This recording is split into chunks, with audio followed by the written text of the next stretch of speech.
So Gulliver the Great by Walter A. Dyer. It was a mild evening in early spring, and the magnolias were in bloom. We motored around the park, turned up a side street, and finally came to a throbbing standstill before the Churchwarden Club. There was nothing about its exterior to indicate that it was a clubhouse at all, but within there was an indefinable atmosphere of early Victorian comfort. There was something about it that suggested Mr. Pickwick. Old prints of horses and ships and battles hung upon the walls, and the oak was dark and old. There seemed to be no decorative scheme or keynote, and yet the atmosphere was utterly distinctive. It was my first visit to the Churchwarden Club, of which my quaint, old-fashioned Uncle Ford had long been a member, and I was charmed. We dined in the Rathskeller, the walls of which were completely covered with long churchwarden pipes arranged in the most intricate and marvelous patterns, and after our mutton chop and ale and plum pudding, we filled with the choicest of tobaccos the pipes which the old major domo brought us. Then came Jacob R. Enderby to smoke with us. Tall and spare he was, with long, straight black hair and large aquiline nose and piercing eyes. I disgraced myself by staring at him. I didn't know that such a man existed in New York, and yet I couldn't decide whether his habitat should be Arizona or Cape Cod. Enderby and Uncle Ford were deep in a discussion of the statesmanship of James G. Blaine when a waiter summoned my uncle to the telephone. I neglected to state that my uncle, in his prosaic hours, is a physician, and this was a call. I knew at the moment I saw the waiter approaching, and I was disappointed and disgusted. And Uncle Ford saw this and laughed. "Oh, cheer up," he said. "You needn't come with me to visit the sick. I'll be back in an hour, and meanwhile Mr. Enderby can take care of you. Won't you, Jake?" For answer, Enderby arose and, refilling his pipe, took me by the arm while my uncle got into his overcoat. As he passed us on the way out, he whispered in my ear, "Talk about dogs." I heard and nodded. Enderby led me to the lounge or loafing room, an oak-paneled apartment in the rear of the floor above, with a huge leather chair and seats in the bay window. Save for a gray-haired old chap dozing over a copy of Simplicissimus, the room was deserted. But no sooner had Enderby seated himself on the window seat than there was a rush and a commotion and a short, glad bark, and Nubbins, the steward's bull terrier, bounded in and landed at Enderby's side with canine expressions of great joy. I reached forward to pat him, but he paid absolutely no attention to me. At last his wriggling subsided, and he settled down with his head on Enderby's knee, the picture of content, and then I recalled my uncle's parting injunction. "Friend of yours?" I suggested. Enderby smiled. "Oh, yes," he said. "We're friends, I guess. And the funny part of it is that he doesn't pay any attention to anyone else except his master. They all act that way with me, dogs do." He pulled Nubbin's stubby ears. "Natural attraction, I suppose," said I.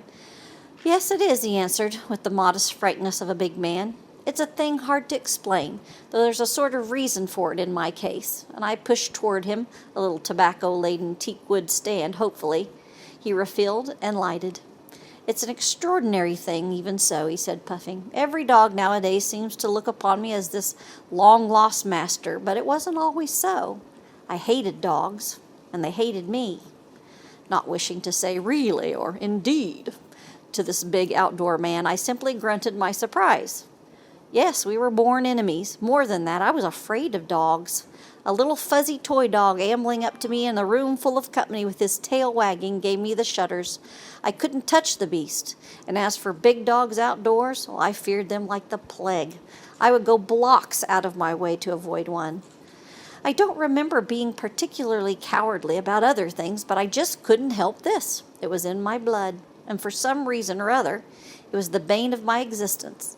I couldn't see what the brutes were put into the world for, or how any one could have anything to do with them. And the dogs reciprocated. They disliked and distrusted me. The most docile old Brunos would growl and show their teeth when I came near. "Did the change come suddenly?" I asked. "Oh, quite.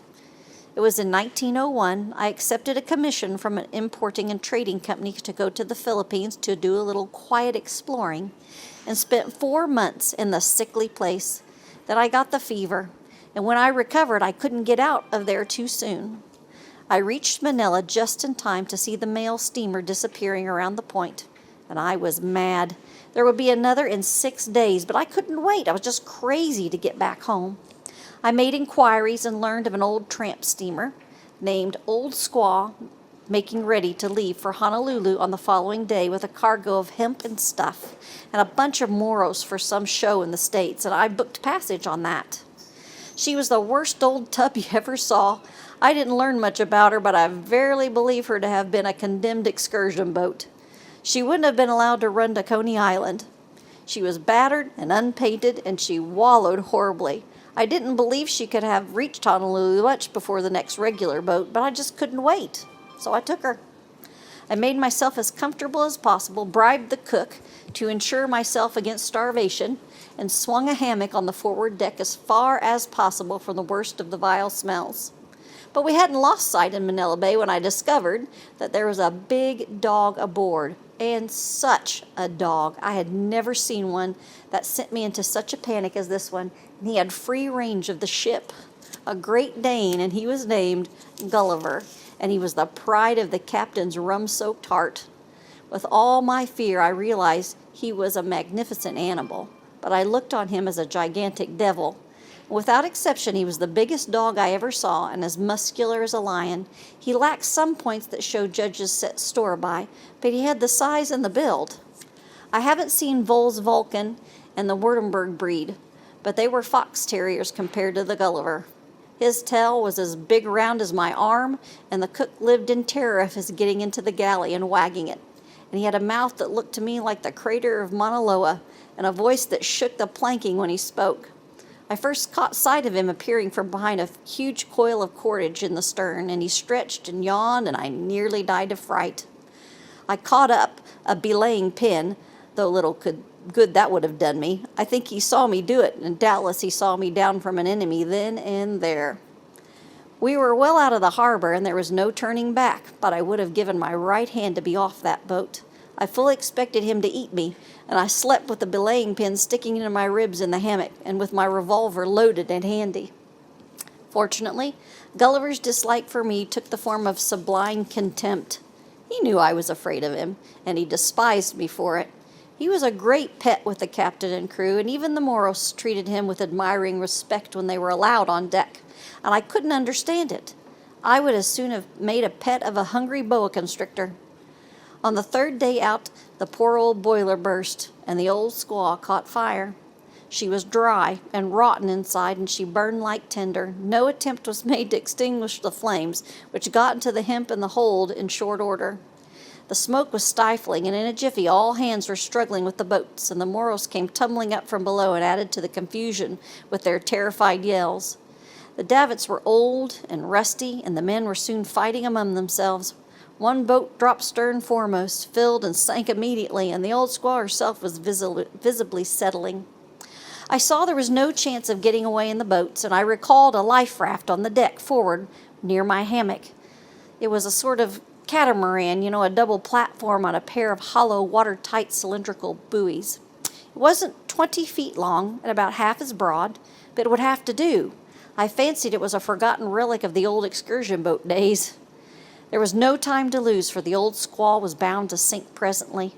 Besides, I was aft with the rest, and the flames were licking up the deck and running gear in the waist of the boat. The galley, which was amidship near the engine room, had received the full force of the explosion, and the cook lay moaning in the lee scuppers with a small water cask thumping against his chest. I couldn't stop to help the man, but I did kick the cask away. It seemed to be nearly full, and it occurred to me that I should need it.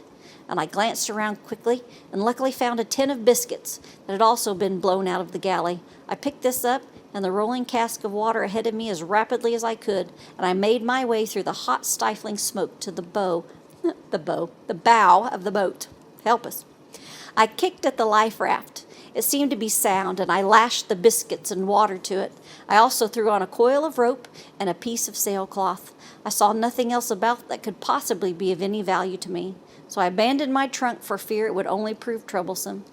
Then I hacked the raft loose with my knife and shoved it over the bulwark.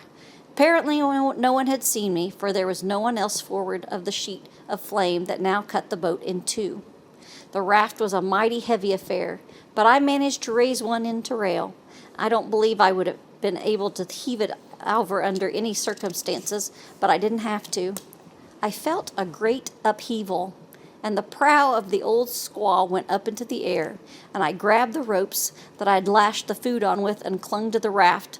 The deck became almost perpendicular, and it was a miracle that the raft didn't slide down with me into the flames, and somehow it was stuck there. When the boat sank with a great roar, and for about 1,000 years it seemed to me I was underwater, I didn't do anything. I couldn't think. I was only conscious of a tremendous weight of water and a feeling that I would burst open. An instinct alone made me cling to the raft. When it finally brought me to the surface, I was nearly dead as I care to be. I lay there on the thing in a half-conscious condition for an endless time. If my life had depended on my doing something, I would have been lost. Then gradually I came to and began to spit out salt water and gasp for breath. I gathered my wits together and sat up. My hands were absolutely numb, and I had to loosen the grip of my fingers with the help of my toes. It's an odd sensation. Then I looked about me. My biscuits and water and rope were safe, but the sailcloth had vanished. I remembered that this annoyed me hugely at the time, though I don't know what earthly good it would have been to me. The sea was fairly calm, and I could see all about. Not a human being was visible, only a few floating bits of wreckage. Every man on board must have gone down with the ship and drowned except myself. Then I caught sight of something that made my heart stand still. The huge head of Gulliver was coming rapidly toward me through the water. The dog was swimming strongly, must have leaped from the old squaw before she sank. My raft was the only thing afloat large enough to hold him, and he knew it. I drew my revolver, but it was soaking wet and useless. Then I sat down on the cracker tin and gritted my teeth and waited. I had been alarmed, I must admit, when the boiler blew up and the panic began, but that was nothing to the terror that seized me now. Here I was, all alone on the top of the Pacific Ocean, with a horrible demon making for me as fast as he could swim. My mind was benumbed, and I could think of nothing to do. So I trembled, and my teeth rattled, and I prayed for a shark, but no shark came. Soon Gulliver reached the raft and placed one of his forepaws on it, and then the other. The top of it stood 6 or 8 inches above the water, and it took a great deal of effort for the dog to raise himself, and I wanted to kick him back, but I didn't dare move. Gulliver struggled mightily. Again and again he reared his great shoulders above the sea, only to be cast back, scratching and kicking at a lurch of the raft. Finally, a wave favored him, and he caught the edge of the under platform with one of his big hind feet. With a stupendous effort, he heaved his huge bulk over the edge and lay sprawling at my feet, panting and trembling. Enderby paused and gazed out the window with a big sigh, as though the recital of his story had brought back some of the horror of his remarkable experience.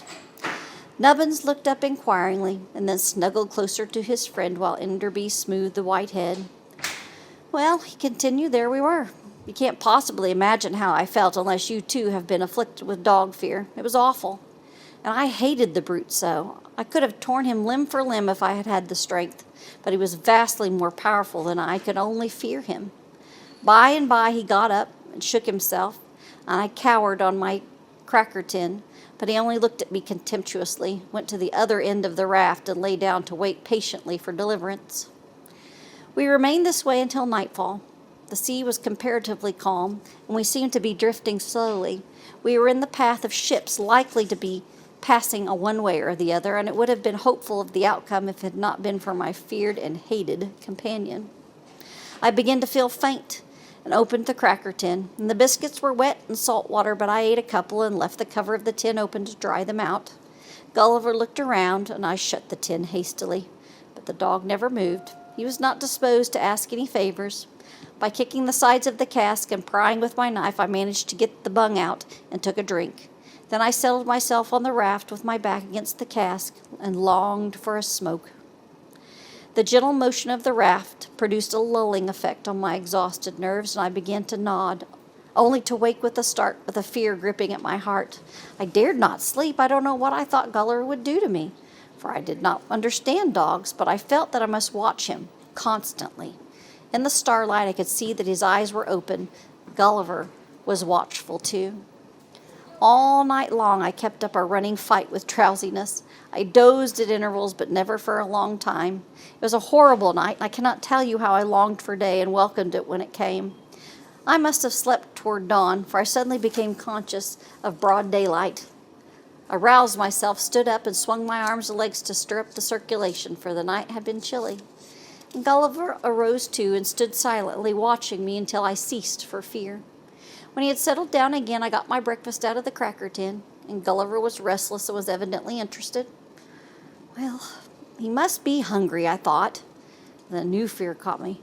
I had only to wait until he became very hungry, then he would surely attack me. I concluded it would be wiser to feed him, so I tossed him a biscuit.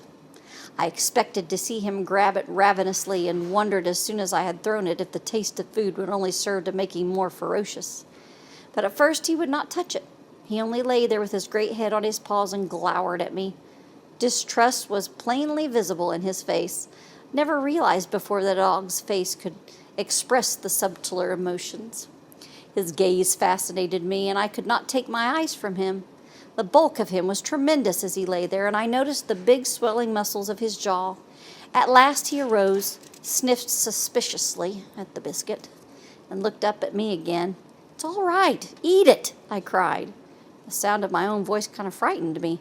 I had not intended to speak to him, but in spite of my strained tone, he seemed somewhat reassured. He took a little nibble, and then he swallowed the biscuit after one or two crumbs and looked up expectantly. I threw him another, and he ate that. "That's all," I said. "We must be sparing of them." I was amazed to discover how perfectly he understood. He laid down and licked his chops. Late in the afternoon, I saw a line of smoke on the horizon, and soon a steamer hovered into view. I stood up and waved my coat frantically, but to no purpose. Gulliver stood up and looked from me to the steamer, apparently much interested. "Oh, it's too far off," I said to Gulliver. "I hope the next one will come nearer." At midday, I dined and fed Gulliver. This time he took the 2 biscuits quite without reserve and whacked his great tail against the raft. It seemed to me that his attitude was less hostile, and I wondered at it. When I took my drink from the cask, Gulliver showed signs of interest. "Well, I suppose dogs get thirsty too," I said aloud.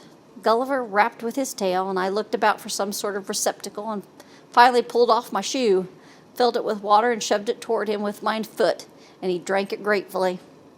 During the afternoon, I sighted another ship, but it was too distant to notice me. However, the sea remained calm, and I did not despair. After we had supper, I settled back against my cask and resolved to keep awake, for still I did not trust Gulliver. The sun set suddenly, and the stars came out, and I found myself strangely lonesome. It seemed as though I had been alone out there on the Pacific for weeks. The miles and miles of heaving waters, almost on a level with my eye, were beginning to get on my nerves. I longed for someone to talk to, and I wished I had dragged the half-breed cook along with me for company. I sighed loudly, and Gulliver raised his head. "Lonesome out here, isn't it?" I said simply to hear the sound of my own voice. Then, for the first time, Gulliver spoke. He made a deep sound in his throat, but it wasn't a growl, and with all my ignorance of dog language, I knew it. Then I began to talk. Talked about everything, the people back home and all that, and Gulliver listened. I know more about dogs now, and I know that the best way to make friends with a dog is to talk to him. He can't talk back, but he can understand a heap more than you think he can.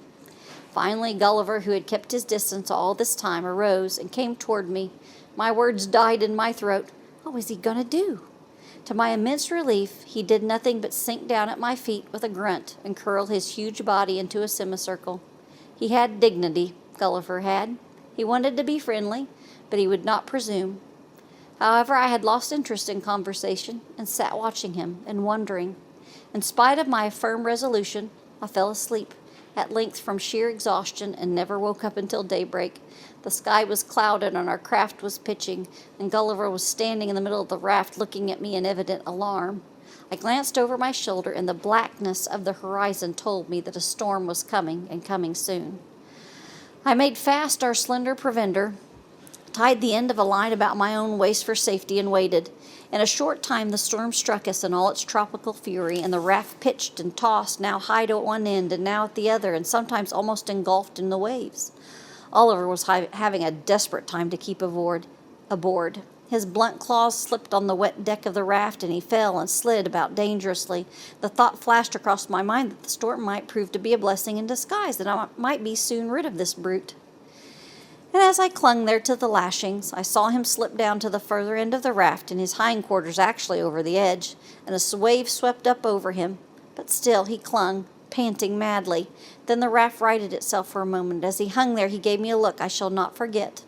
A look of fear, of pleading, of reproach, and yet of silent courage. And with all my stupidity, I read that look.